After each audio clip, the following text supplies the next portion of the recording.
ഈശോയെ ഇവിടെ എഴുന്നള്ളിച്ച് വെച്ച് ഈ മുറി കുറേ നാളുകളായിട്ട് ഇങ്ങനെ ഇതിനു വേണ്ടി ആഗ്രഹിച്ച് ഒരുക്കി വെച്ചിരിക്കുന്നതാണ്. ഇപ്പോഴാണ് അതിൻ്റെ സമയം സമാഗതമായത്. എന്നാലും ഈശോയെ ഇവിടെ ആരാധിക്കാനായിട്ട് നമ്മൾ മധ്യസ്ഥ പ്രാർത്ഥനയ്ക്ക് വേണ്ടി പ്രത്യേകം ഒരുക്കിയിരിക്കുന്നു. നമ്മുടെ ബൈബിൾ കൺവെൻഷൻ്റെ വിജയത്തിന് വേണ്ടി പ്രാർത്ഥിക്കുക എന്നുള്ളതാണ് പ്രധാനപ്പെട്ട നമ്മുടെ കടമ. നമുക്കറിയാം, നമ്മുടെ ബൈബിൾ കൺവെൻഷന് വേണ്ടി എന്തിനാ അത്രയധികം പ്രാർത്ഥിക്കുന്നത് ചോദിച്ചാൽ, എന്തിനാണ് പ്രാർത്ഥിക്കുന്നത്? നമ്മുടെ കുടുംബങ്ങൾ വിശുദ്ധീകരിക്കപ്പെടാൻ വേണ്ടിയിട്ടാണ് പ്രാർത്ഥിക്കുന്നത്. ഇവിടേക്ക് അനേക കാര്യങ്ങൾ കടന്നു വന്ന് വചനം കേട്ട് അവരുടെ ഹൃദയങ്ങളെല്ലാം വിശുദ്ധീകരിക്കപ്പെടണം. അതിനുവേണ്ടിയാണ് നമ്മളിവിടെ മധ്യസ്ഥ പ്രാർത്ഥന നടത്തി പ്രാർത്ഥിക്കുന്നത്. പ്രത്യേകിച്ച് നമുക്കറിയാം, ഈ ഒരു ബൈബിൾ കൺവെൻഷൻ നമ്മുടെ കൊടുങ്ങ പോലുള്ള ഒരു കൊച്ചിടവകയ്ക്ക് ബൈബിൾ കൺവെൻഷനൊക്കെ നടത്താൻ, പ്രത്യേകിച്ച് എൽറൂഹ കൺവെൻഷനൊക്കെ നടത്താമെന്ന് പറഞ്ഞാൽ എളുപ്പമല്ല. നമ്മുടെ അതിനുള്ള സാമ്പത്തിക സ്ഥിതി ഒന്നുമില്ല, കടങ്ങളും അതിൻ്റെ പ്രശ്നങ്ങളൊക്കെയാണ്. എങ്കിൽ കൂടിയും നമ്മുടെ ആഗ്രഹമാണ് ഈ ബൈബിൾ കൺവെൻഷൻ. എന്തിനാണ് ഈ ബൈബിൾ കൺവെൻഷൻ വെച്ചിരിക്കുന്നത്? നമ്മുടെ വിശുദ്ധീകരണത്തിന് വേണ്ടി. നമ്മുടെ മാത്രമല്ല, മലയോര മേഖലയുടെ മുഴുവനും വിശുദ്ധീകരണത്തിന് വേണ്ടിയിട്ടാണ്. അപ്പം ഞാൻ ഈശോയുടെ അടുത്ത് പ്രാർത്ഥിക്കുകയാണ്, കർത്താവേ, എങ്ങനെയാണ് 5-6 ലക്ഷം രൂപ കണ്ടെത്താം? ഇപ്പം ഞാൻ എൻ്റെ ചെന്നൈയിലുള്ള ഒരു ചേട്ടനുണ്ട്, രാജേഷ് എന്നാണ് ആളുടെ പേര്. അപ്പം ഈ ചേട്ടൻ്റെ അടുത്ത് ഞാൻ പറഞ്ഞു, ചേട്ടാ, എനിക്ക് ബൈബിൾ കൺവെൻഷനാണ്, 5-6 ലക്ഷം രൂപ കണ്ടെത്തണം, എന്ത് ചെയ്യുമെന്ന് എനിക്കൊരു പിടിയില്ല. അപ്പോൾ അദ്ദേഹം പറഞ്ഞു, ഞാൻ എന്നാൽ കഴിയണ വിധം സഹായിക്കാം.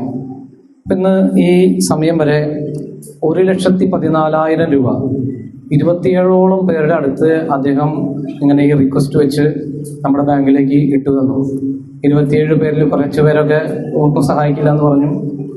ഓർക്കണം, നമ്മളെപ്പോലുള്ള സാധാരണ മനുഷ്യനല്ല, ഒരു കമ്പനിയുടെ ഏറ്റവും തലപ്പത്തുള്ള അത്രയും വലിയൊരു പൊസിഷനിലിരിക്കുന്ന ഒരു മനുഷ്യനാണ്.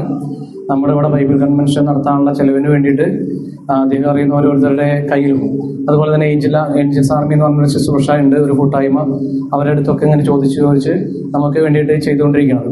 അദ്ദേഹം ഇങ്ങനെ ചെയ്യുന്നതിൻ്റെ പുറകിൽ ഒരു കാരണമുണ്ട്. 3-4 വർഷം മുമ്പ് അദ്ദേഹത്തിനുണ്ടായ ഒരു വലിയൊരു ദൈവാനുഭവം. ആ ദൈവാനുഭവത്തിൻ്റെ വെളിച്ചത്തിൽ ഈ കനകമലയൊക്കെ നിങ്ങൾ പോകുമ്പോൾ അവിടെ വെച്ചിരിക്കുന്ന സക്രാരിയൊക്കെ ഈ ചേട്ടൻ തന്നാണ്. അപ്പോൾ എന്നെ സക്രാരി സംബന്ധമായ ഈ ആരാധന സംബന്ധമായ എന്ത് കാര്യം ഉണ്ടായാലും പെട്ടെന്ന് തന്നെ സഹായിക്കുകയാണ്. അതിൻ്റെ കാരണം, അദ്ദേഹത്തിൻ്റെ മകൻ്റെ ജീവൻ കർത്താവ് ഒരു പ്രത്യേക ഘട്ടത്തിൽ തിരിച്ചു കൊടുത്തതാണ്.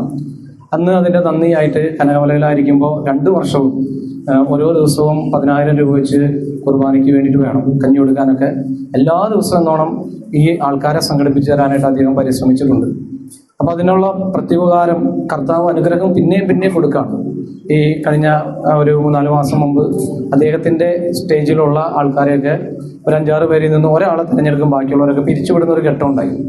ആ സമയത്ത് ഇന്ത്യക്കാരനായ അദ്ദേഹത്തെ കർത്താവ് പ്രത്യേകം അധികാരികളിലൂടെ തെരഞ്ഞെടുത്ത് ഉന്നത സ്ഥാനത്തേക്കാണ് ഉയർത്തി.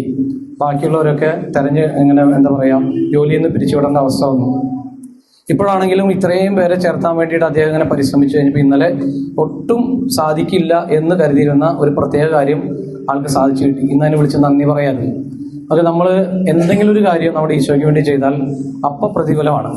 ഇപ്പോഴും എനിക്ക് ഭയങ്കരമായിട്ടുള്ള ആശങ്കയൊക്കെ ഉണ്ട്, എങ്കിലും ഒരു ധൈര്യമാണ്. ഈ ഒരു 1,14,000 രൂപ 6 ലക്ഷം രൂപ കിട്ടേണ്ടതിൽ വന്നു കഴിഞ്ഞപ്പോൾ ഒരു ധൈര്യം ഈശോ തരാണ്. കർത്താവ് നോക്കിക്കോളും ബാക്കി കാര്യങ്ങളൊക്കെ. അപ്പോൾ നമുക്ക് പറ്റാവുന്ന പോലെയൊക്കെ നന്നായിട്ട് പ്രാർത്ഥിക്കാം. ആ സഹായിച്ചവർക്ക് വേണ്ടി, ഈ സഹോദരന് വേണ്ടി, കുടുംബത്തിന് വേണ്ടിയൊക്കെ നന്നായിട്ട് പ്രാർത്ഥിക്കാം.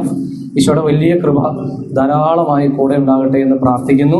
നമുക്കെല്ലാവർക്കും ഈ വികാരൻ ഈശോയുടെ സാന്നിധ്യം അനുഗ്രഹമായി മാറട്ടെ. ആമേൻ.